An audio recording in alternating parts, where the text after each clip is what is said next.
Bonaparte wasn't actually short, or that he stumbled his way through French for years the way that many of us do now? Well, there's a lot to learn about this ragey trendsetter, so today's Bumblebee video is the top 10 bizarre Napoleon Bonaparte facts you never knew. Starting off strong for number 10 is Bonaparte the Science Guy. As a country already working hard to promote itself as a hub for discovery and learning, Napoleon and his explorations were naturally massive contributors. He reformed the public education structure and then consolidated a system of primary, secondary, technical schools, and universities, all regulated by the state with centrally recruited teachers. When designing their curriculum, Napoleon ensured sciences were prioritized. In 1797, after his campaign in Austria, Napoleon received an honorary membership of the scientific division of the French Institute, upon his request. But in 1798, however, they were happy they had admitted him. His Egyptian campaign was not only a way to strike the British by attacking their commerce in Egypt, but also tote along 154 French scientists to investigate Egypt's history, geography, and natural phenomena. Their work yielded incredible findings, and most importantly, the Rosetta Stone. Thanks, Napoleon. Scientific inventions also flourished. The process of canning food was a product of the Napoleonic Wars and research for better means to preserve food for troops. The government under Napoleon refined the sugar industry.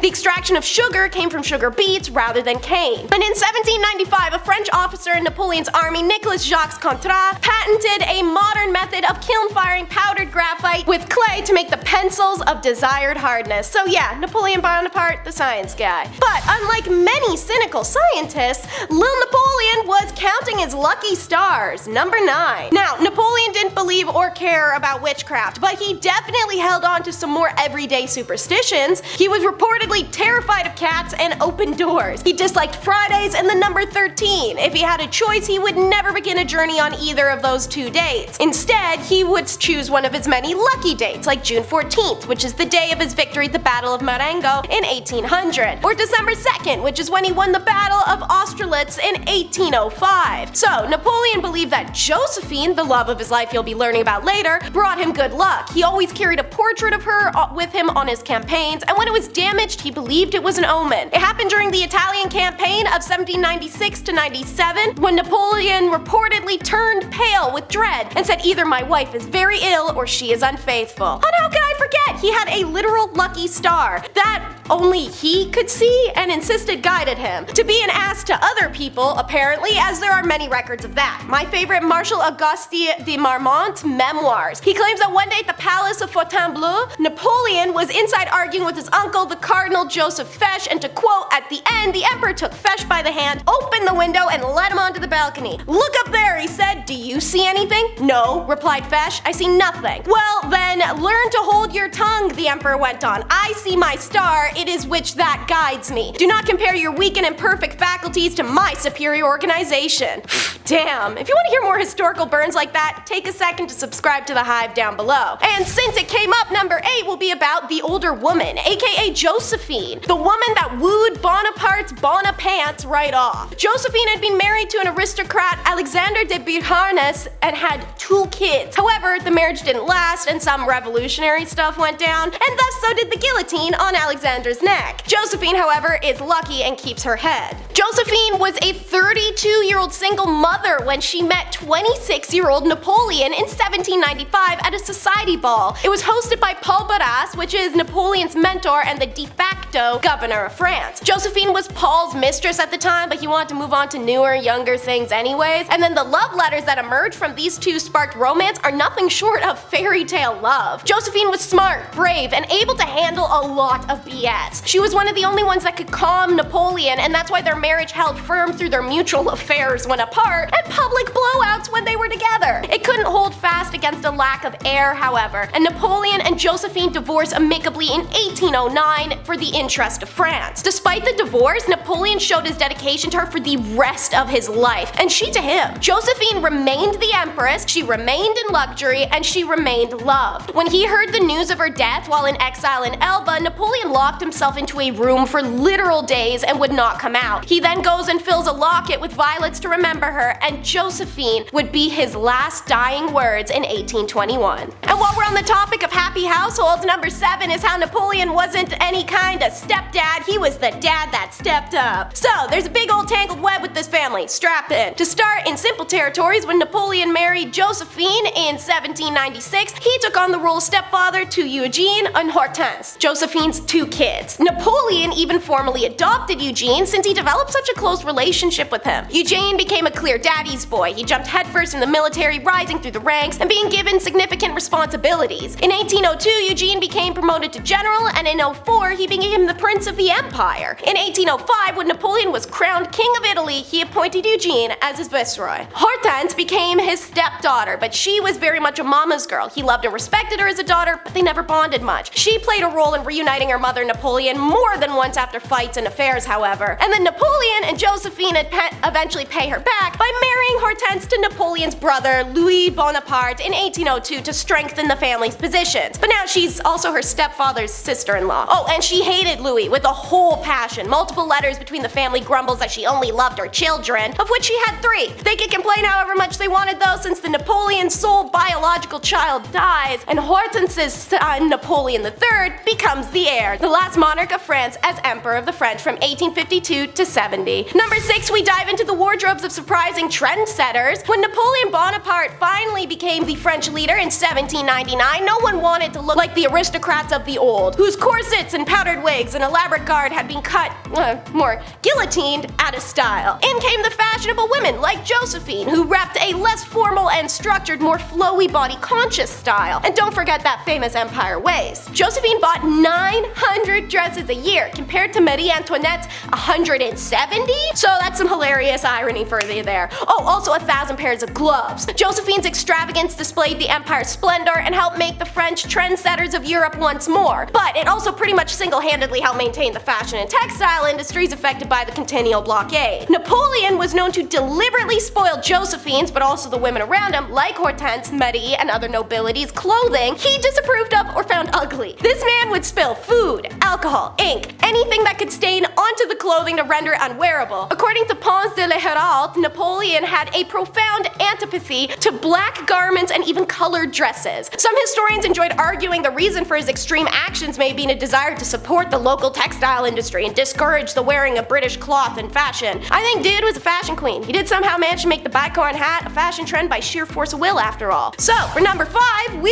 get reminded that globally measurements change. It's the caricature. Napoleon was often described as being short in stature, and we as modern people have taken that and ran. Media goes out of its way to find hilariously short actors to depict the man or harness endless creativity towards the jokes made about his height. Many of you I'm sure remembered Night at the Museum Battle of the Smithsonian, one of the arguably funniest and strangely accurate portrayals of Bonaparte, played by Elaine Chabat. But did you know Bonaparte in fact was average height? We get this incorrect assumption from his height recorded at the time of his death. It was 5'2". If that's accurate, that means Bonaparte and me would be standing eye to eye. But this height was recorded in French units, which today is actually the equivalent of 5'6½", aka 169 centimeters. If you harness the power of a keyboard and the internet, you can learn the average height of a French person in the 1800s, Bonaparte died in 1821, was 164.1 centimeters. So where did the whole Napoleon complex short thing come from? One man, British cartoonist James Gillray, whose caricature depiction smear campaign of the French general in newspapers were so popular and influential that at the end of his very own life, even Napoleon said that Gillray did more than all of the armies of Europe to bring me down. But on the subject of smear campaigns, how about number 4? We get some of Bonaparte's moments as a talentless titan. Napoleon, the great general, was super bad at a lot of stuff. First up on that list is billiards, a massive game amongst the French of all classes, but for Napoleon, well, I'll let Sophie Durand, lady-in-waiting to Napoleon's second wife Mary Louise, explain it. Napoleon played billiards very badly, without any attention, and ran about the whole game. He chose that time to give vent to his anger or to scold if he had anything to complain of. Napoleon probably didn't fare well in his matches against Marie Louise, unless she let him win. Seeing as Sophie also mentions, Marie Louise was a first-rate billiard player, she beat all the men and was frequently applauded. Additionally, Bonaparte was a poor horseman and a terrible shot. He was also an absolute absolute nightmare to shave, according to his valet, who said Napoleon frequently talked, read the papers, moved around in his chair, turned suddenly, and I was obliged to use the greatest precaution to avoid wounding him. The man was also fantastically bad at dancing, something we know now he can't blame his height for. When he danced at the balls with his wife Josephine, he confused the figures and always called for La Monaco, the easiest and the air to which he danced the least badly. Now let's learn about how Napoleon was packing poison. Number 3. The story goes that at the end of all of his conquesty war stuff, Napoleon reportedly wore a black leather pouch on a cord around his neck, and inside that pouch was a single vial or packet of highly efficient poison which he could use all CIA operative style in a dire situation in which he was going to be captured alive. This allowed him to avoid being tormented for the highly valuable information he carried or bringing shame upon his legacy. So,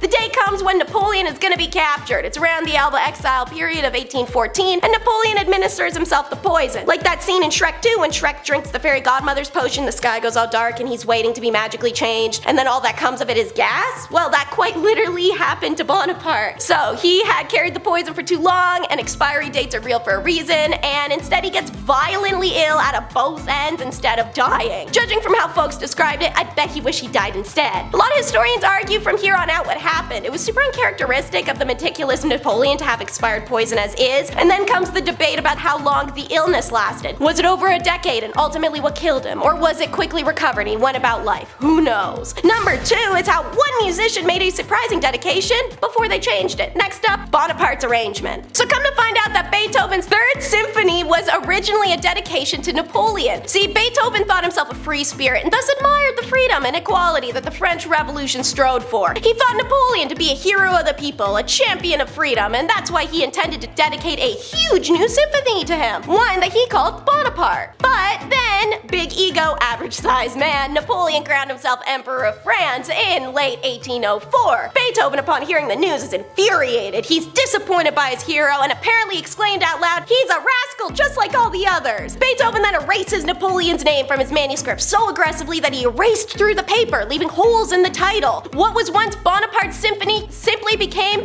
Erika, the heroic. Ultimately, until his dying day, this symphony was Beethoven's favorite, and all the works that followed it by Schumann, Brahms, Tchaikovsky, Mahler would have been impossible without the pathfinding steps that Beethoven took in this symphony. Alright, so we're at the ends now, so number 1 is the iconic tale of the Red Man. Napoleon may have been nuts, or he may have been haunted by a little red ghost man of destiny. Up to you to decide. So, the Little Red Man of Destiny is a ghost of legends that appears mostly at the Tuileries Palace. Bonaparte ain't alone in this fever dream, though. Since the time of Catherine de Medici, every time an important event was going to happen to one of its inhabitants at the palace, whether good or bad, the Little Red Man of Destiny appeared to them. For example, Henry III supposedly saw him the morning of the day that Francois Ravaillac killed him, and Richelieu saw him for a few days before the Fronde began, and Marie Antoinette saw him in the corridor the day before August 10th of 1792 when the mob storms the palace and ends the monarchy. After Napoleon's demise, the Red Man supposedly showed himself before the death of the Duke of Berry and appeared to Louis XVIII on his deathbed. The LRMD seems to follow Napoleon through all his campaigns, however, starting in Egypt in 1798 when he first appeared to Napoleon and told him he had 10